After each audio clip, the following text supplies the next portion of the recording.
Hi everyone, this is Sean from United EDU International,勤晨国际.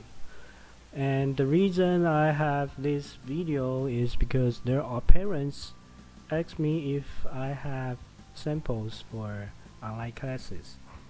So that's why I decided to record this as a sample. So first let me introduce myself. My name is Hsiang-En. I went to the United States after I graduated from high school in Taiwan, and I study in University of Missouri Columbia in Missouri for my undergrad degree. I was majoring in biochemistry. So after I graduated from undergrad, I went to Southern California University of Health Sciences for my master's degree. I studied in acupuncture and oriental medicine, and after that I took the license exam in California, and I got the license to practice acupuncture. After that I opened a small clinic and I started to practice acupuncture for around 4 years. And for some reasons, I decided to come back Taiwan. And after I came back Taiwan, I went to a company which is doing study abroad, I think. And then I was there for 3 years. And when I was in that company, I stayed in Poland mostly. So I was using English at that time too. And after I quit the job, I started to tutor students science in English. So here I am. That's why I'm here. So for online classes, I will only use Science Fusion as the textbook because I have the whole set of this textbook. I have the digital form, I have the exams, the question bank. So I think it's better to use this Science Fusion for our textbook. And during the online classes, we will mainly use this page, and we will also use Zoom to have our online classes. Let's see. Yes. So we have the whiteboard here, so I can draw something or make some notes here for our classes. So that is. And for this video, I will use grade 3 as our sample. So I will go over a little bit in biology, a little bit in chemistry, a little bit in physics. So let's check it out. Let's see.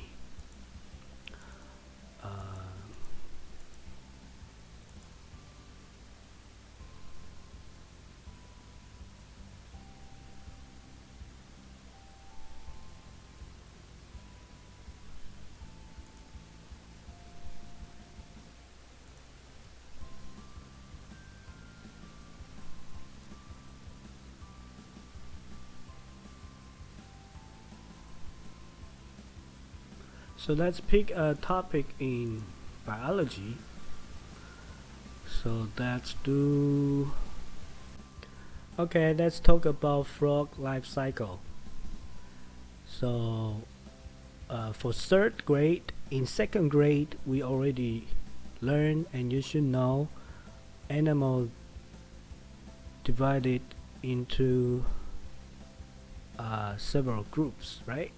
So we have mammals, we have reptile, we have amphibian, fish, and insects.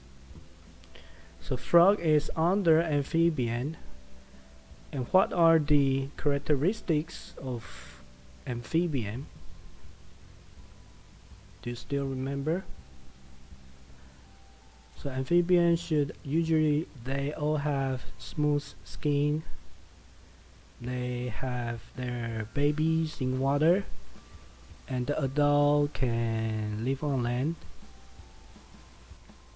There are exceptions. There are some amphibians they don't have smooth skins. Like what? Like toad. Toad have pumpy and rough skin.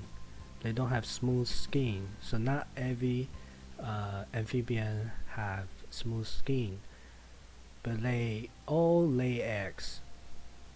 So the frog cycle start with egg mass. After the eggs hatch, they will become tadpoles. Tadpoles have gills and a long tail. So after a few weeks, the tadpoles will start to grow 2 rare legs, and then after a certain time they will have complete 4 legs but still have the long tail. At this time they will start to develop their lungs. So after the lung develop and they have 4 legs, the tail will start to disappear, and they will be mature to become an adult frog. So the adult frog have lungs and 4 legs with no tail. And the adult frog then will mat and then continue to have more eggs. So this is the 4 life cycle for the frogs. The most important thing is from the tadpole to the adult frog, the transformation in this process is called metamorphosis. Metamorphosis. So we have different metamorphoses. We have complete metamorphosis and we have incomplete metamorphosis. So for the frog, it's a complete metamorphosis because everything, it's a major change. The respiratory system changed from gill to lungs. So there are more examples for complete metamorphosis like ladybug, but actually like butterfly is a complete metamorphosis too. They all lay eggs at the beginning, and after the eggs hatch it, the larva will form, and the larva will become pupa, and the larva will transform to an adult insect like ladybug or butterfly. This process is called complete metamorphosis because their young, their baby, looks completely different than their parents. So that's a complete metamorphosis. What is incomplete metamorphosis? Like grasshoppers. They also have eggs. After eggs hatched, it will form nymphs. They'll become nymphs. Nymphs look like their parents. The only difference is they don't have wings. So they will go under a process called incomplete metamorphosis to form the wings. So this is incomplete metamorphosis because the young is not 100% different from the parents. The only differences are the wings. Then let's talk about photosynthesis.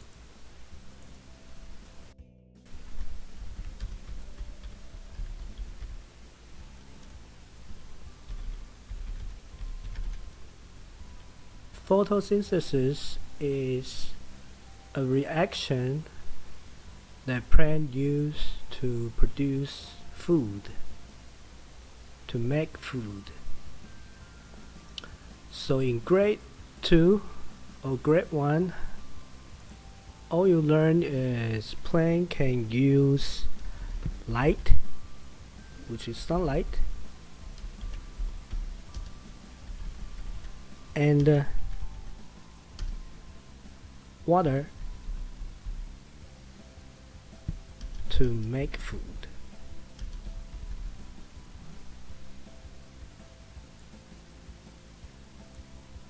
And later on, you should know that it's actually the leaf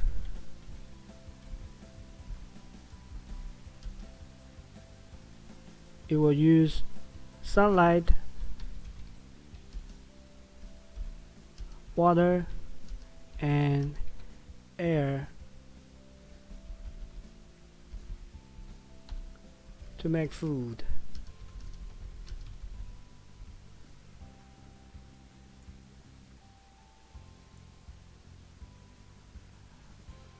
But now we should know the chemical reaction for photosynthesis. And photosynthesis is actually happening in an organelle called chloroplast in a plant cell. Chloroplast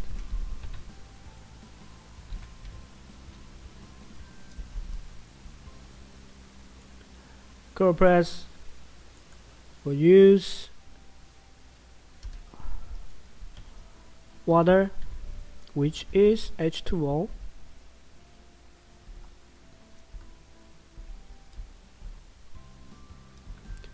plus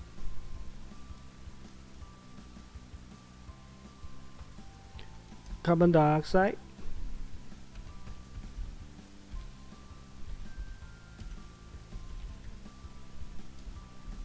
which is CO2, with sunlight. So let me draw this with sunlight.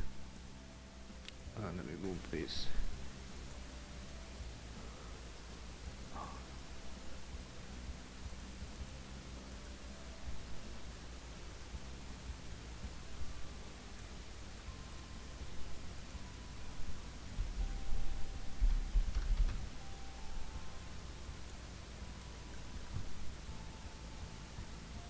To produce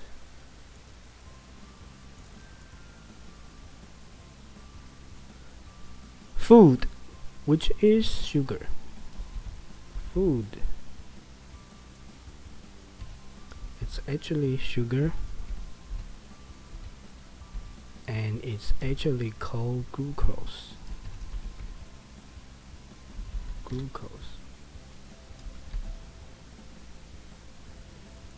And that's C6H12O6.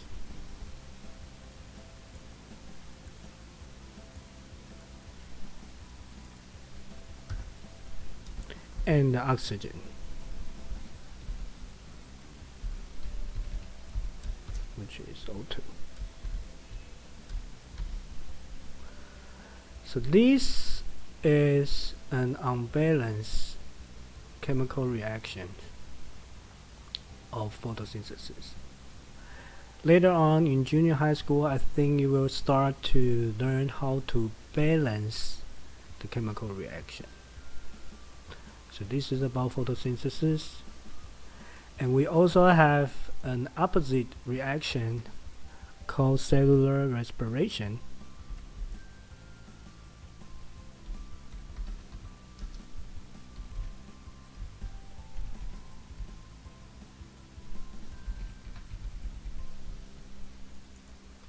Cellular respiration is the opposite of photosynthesis. It will use oxygen and glucose to make water, carbon dioxide, and energy. So this is about photosynthesis. Okay, then let's talk about the states of matter. So let's go back to the textbook. Let me check.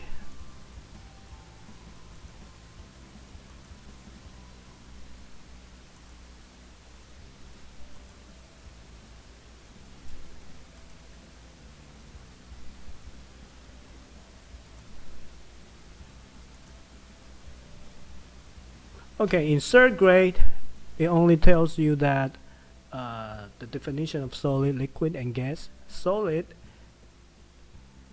is matter that takes us a definite amount of space. A solid had a definite shape.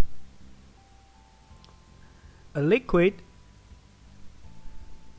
it does not have a definite shape. It can take the shape of their containers, like water. A gas does not have a definite shape. It will take the whole space of the containers, like the balloon. The air will take the whole space of the balloon. So that's the differences between gas and the liquid. So why matter has three states? As I said earlier, matters are made of atoms, right? So let me draw some pictures. So let's go back to the whiteboard. So the atoms in a solid state should look like this. Each atom is very close to each other.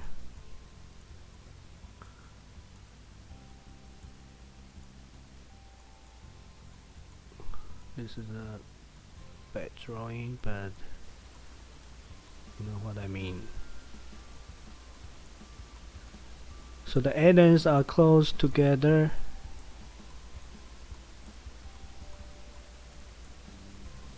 In solid state. So when we heat it up, when we heat it, fire, the atoms will get more energy inside the matter, and when they have more energy, they are able to move wider range.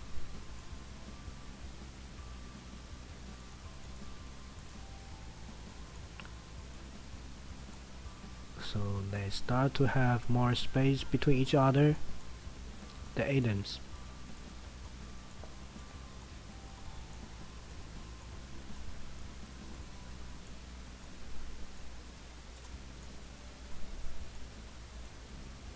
Okay.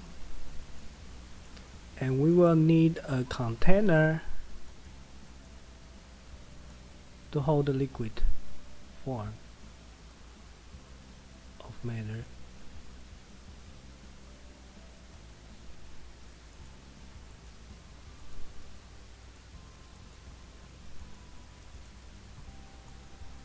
So we have more matters.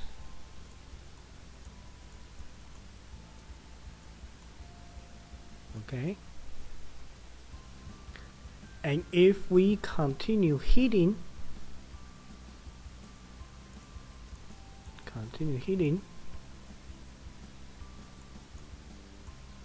what happened to the atoms? The atoms will get even more energy.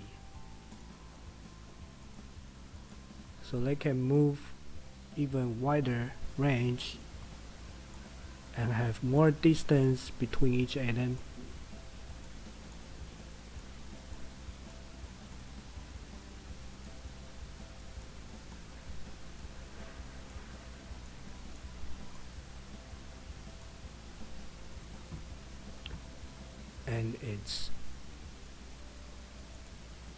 And the matter is in its gas form.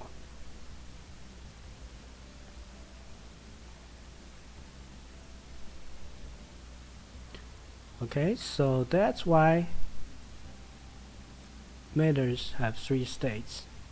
They will have states is because the atoms inside the atoms inside a matter, they get more energy to move around.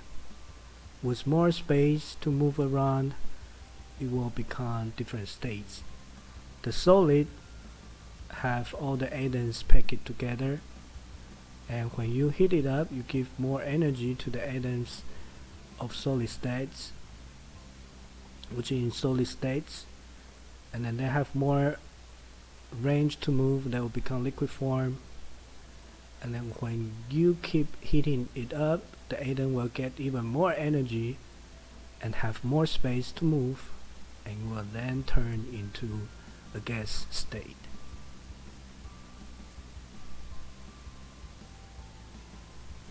I think that's good enough for third grade, because you might have a question asking that. So which means when you heating up matter, they will have larger volume, which is correct in most of the situation, but it's not for the water, because if we keep cooling down the water after it reaches 4 degrees Celsius, the water actually will expand its volume, even it's cooler. That's because different reason. It's because water have hydrogen bond. Hydrogen bond makes that happen, and water is an exception in thermal expansion. So that's it for the demonstration, and then I hope you get what you need. So some parents ask me that if their children, if their kids is able to take the class in English or in bilingual. So I would suggest, like for this video, if your kids can understand the whole thing completely, then I think he or she is able to take this class in English. Otherwise, I would suggest he or she to take it in bilingual. Alright, and thank you for your watching. I'll see you later. Bye bye.